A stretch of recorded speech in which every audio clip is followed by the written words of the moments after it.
ಪ್ರಿಯ ವೀಕ್ಷಕರೇ, ಯೋಗವನ್ನು ಬೆಟ್ಟದ ಆರೋಗ್ಯ ಕಾರ್ಯಕ್ರಮದಲ್ಲಿ ಗುಣವಾಗದೇ ಇರುವಂಥ ಕಾಯಿಲೆಯಲ್ಲಿ ಇವತ್ತಿನ ವಿಷಯ ಕೆಮ್ಮು. ಏನು ಮಾಡಿದರೂ ಹೋಗೋದಿಲ್ಲ. ದಮ್ಮು ಅಂದ್ರೆ ಗೊತ್ತಲ್ಲ ನಿಮಗೆ, ಬೀಡಿ ಸೇದ್ದವ್ರಿಗೆ ಹೆಂಗೆ ಬರುತ್ತೆ ಆ ಥರ ಬರುತ್ತೆ.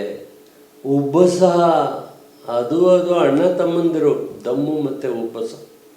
ಆಮೇಲೇನು ಕೆಮ್ಮು, ದಮ್ಮು, ಶ್ವಾಸ ರೋಗ, ಕಫ, ಗಂಟಲಿನಲ್ಲಿ ಕಫ ಕಟ್ಕೊಂಡಿರುತ್ತೆ ಅಂತ ಇರಬೇಕು. ಅಕ್ಕಪಕ್ಕದವ್ರಿಗೂ ಕಿರಿಕಿರಿ, ನೀವಂತೂ ಬಟ್ಟೆ ಹಾಕ್ಕೊಳ್ಳೋದಿಲ್ಲ, ಅವರು ಎದ್ದೋಗ್ಬಿಡ್ತಾರೆ, ನಿಮ್ಮ ಬಗ್ಗೆ ಅಸಹ್ಯ ಪಟ್ಕೊಳ್ತಾರೆ. ಆಮೇಲೆ ಆವಾಗಲೇ ಹಸಿರು ಅಥವಾ ನೀಲಿ ಅಥವಾ ಹಳದಿಗೆ ಉಗೀತಾ ಇರ್ತೀರ. ಅವು ಉಗಿದ ಮೇಲೆ ಮಣ್ಣು ಮುಚ್ಚೋದಿಲ್ಲ, ಅದು ಬೇರೆಯವ್ರಿಗೆ ಹರಳಲಿ ಅಂತ ಬಿಟ್ಬಿಡ್ತೀರಾ. ಈ ಕಸಬೆಲ್ಲ ಮಾಡಬೇಡಿ. ಇದು ಕೆಮ್ಮು, ದಮ್ಮು, ಉಬ್ಬಸ, ಕಫ, ಆಮೇಲೇನು ನೆಗಡಿ, ಆಮೇಲೇನು ಶೀತ ರೋಗಗಳು, ಆಮೇಲೇನು ಶ್ವಾಸಕೋಶದ ರೋಗಗಳು. ಇದಕ್ಕೆ ತಾತ್ಕಾಲಿಕವಾದ ಪರಿಹಾರ ಏನು? ತಾತ್ಕಾಲಿಕವಾದ ಪರಿಹಾರ, ಮೊದಲು ಎರಂಡ ತೈಲ ಕುಡೀರಿ. ಏರಂಡ ತೈಲ ಅಂದ್ರೆ ಏನ್ರಿ? ಕ್ಯಾಸ್ಟರ್ ಆಯಿಲ್ ರೀ. ಹಾಗಂದ್ರೆ ಏನ್ರಿ? ಔಡ್ಲೆಣ್ಣೆ ಕಣ್ರಿ. ಔಡ್ಲೆಣ್ಣೆ ಅಂದ್ರೆ ಏನ್ರಿ? ಹರಳೆಣ್ಣೆ. ಇದು ಸಾದಾ ಸಿಗುತ್ತೆ ಅಂಗಡಿನಲ್ಲಿ. ಅಥವಾ ತಾವೇ ಹರಳು ಬೀಜವನ್ನು ಹುರಿದು ರುಬ್ಬಿ ನೀರು ಹಾಕಿ ಕುದಿಸಿ ನೀರನ್ನೆಲ್ಲ ತೆಗೆದು ಅಪ್ಪಟೆ ಎಣ್ಣೆಯನ್ನು ತಾವು ಶೇಖರಿಸಿ ಇಟ್ಕೋಬೋದು. 2 ಚಮಚದಷ್ಟು ತಗೊಂಡು ಒಂದು 10-15 ನಿಮಿಷ ನೀರು ಕುಡಿದು ಆಮೇಲೆ ಏನಾದರೂ ಒಂದು ಲಘು ಆಹಾರ ಮಾಡಿಕೊಡಿ. ಇದರಿಂದ ಏನಾಗುತ್ತೆ? ಹೊಟ್ಟೆ ಶುದ್ಧಿ ಆಗುತ್ತೆ. ಯಾವಾಗ ಹೊಟ್ಟೆ ಶುದ್ಧಿ ಆಗುತ್ತೆ, ನಿಮ್ಮ ಗಂಟಲಿನಲ್ಲಿ ಕಫ ಕಡಿಮೆ ಆಗುತ್ತೆ.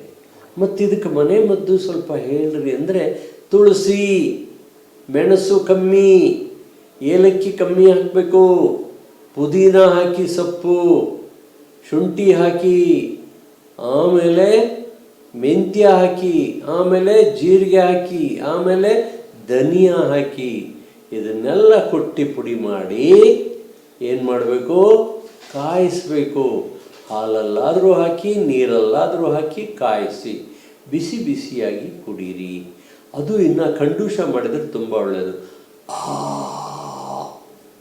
ಬಿಸಿ ನೀರ ಕಂಡೂಷ ಮಾಡಿ. ಏನಂತಾರೆ ಇದಕ್ಕೆ? ಕಂಡೂಷಾಗೆ ಗಾರ್ಗ್ಲಿಂಗ್ ಅಂತ ಇಂಗ್ಲೀಷಲ್ಲಿ ಹೇಳ್ತಾರೆ. ಕನ್ನಡದಲ್ಲಿ ಹೇಳಿದ್ರೆ ನಿಮಗೆ ಗೊತ್ತಾಗಲ್ಲ, ಇಂಗ್ಲೀಷು ಬರಾಕಿಲ್ಲ.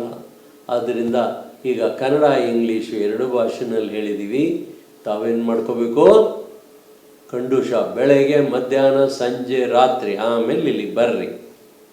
ಬಂದ್ಬಿಟ್ಟು ಔಷಧಿಯನ್ನು ತಗೊಂಡೋಗಿ. ಅಯ್ಯೋ ಬರೋಕ್ಕಾಗಲ್ಲ, ಹಾಸಿಗೆ ಹಿಡಿದ್ಬಿಟ್ಟಿದ್ದಾರೆ, ಕಾರ್ ಮಾಡ್ಕೊಂಡು ಕರ್ಕೊಂಡು ಬರಬೇಡ್ರಿ. ಸುಮ್ಮನೆ ದುಡ್ಡು ವ್ಯರ್ಥ ಮಾಡಿರಿ. ನಮ್ಗೆ ಹೊಟ್ಟೆ ಉರಿತದೆ, ನಿಮ್ಗೆ ಹೊಟ್ಟೆ ಉರಿಯಲ್ಲ. ಹೆಂಗೋ ಕಾಯಿಲೆ ಗುಣ ಆಯ್ತಲ್ಲ ಅಲ್ಲಿ ಯೋಗವನ್ನು ಬೆಟ್ಟದಲ್ಲಿ, ಹೋದ್ರೆ ಹೋಗಲಿ ಅಂತ 3,500 ಆಗ್ಬೋದು, 13,500 ಆಗ್ಬೋದು. ಎಲ್ಲೆಲ್ಲಿಂದ ಬರ್ತೀರ? ಬೇಡ. ಆ ರೋಗಿನ ಅಲ್ಲೇ ಬಿಟ್ಟು ಬನ್ನಿ. ಏನೇನು ತಗೊಂಬನ್ನಿ? ವಿವರವಾಗಿ ಆತನ ಸಮಸ್ಯೆ, ಟೆಸ್ಟ್ ರಿಪೋರ್ಟ್ಗಳು, ಆತನ ದುಶ್ಚಟಗಳು, ಆಮೇಲೆ ಮನೆಯವರ ನೋಡಿದ ಹಾಗೆ ಏನೇನು ಸಮಸ್ಯೆ ಇದೆ ಅದು, ಇದನ್ನೆಲ್ಲ ಪಟ್ಟಿ ಮಾಡಿಕೊಂಡು ಒಂದು ವಿಡಿಯೋ, ಒಂದು ಫೋಟೋ, ಇಷ್ಟು ತಗೊಂಬನ್ನಿ. ರೋಗಿನೇ ಬರೋ ಅವಶ್ಯಕತೆ ಇಲ್ಲ. 100ಕ್ಕೆ 90 ಜನ ರೋಗಿಗಳನ್ನು ನಾವು ನೋಡಿಲ್ಲ. 100ಕ್ಕೆ 97 ಜನಕ್ಕೆ, 99 ಜನಕ್ಕೆ ಇಷ್ಟರಲ್ಲೇ ಗುಣ ಆಗ್ತಾ ಇದೆ.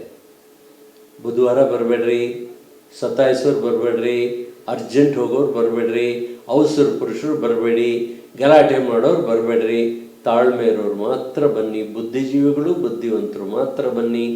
ಓದು ಬರಹ ಬರದೇ ಇರೋರು ಬರಕ್ಕೆ ಹೋಗ್ಬೇಡ್ರಿ, ಯಾಕೆಂದ್ರೆ ನಮ್ಮ ತಲೆ ತಿನ್ನಬೇಡ್ರಿ. ಆಮೇಲೆ ಸ್ವಲ್ಪ ಓದಿದ್ರೆ ಅರ್ಥ ಮಾಡ್ಕೋಬೇಕು ಅಂಥವ್ರು ಬನ್ನಿ. ಎಷ್ಟು ಸಾರಿ ಓದಿದ್ರು ನಮಗಿದು ಗೊತ್ತಾಗಲಿಲ್ಲ, ನಮಗೆ ಗೊತ್ತಾಗಲಿಲ್ಲ ಅಂತ ಫೋನ್ ಮಾಡ್ತೀರಾ, ಅಂಥವ್ರು ಬರಬೇಡ್ರಿ. ಶುಭಮಸ್ತು.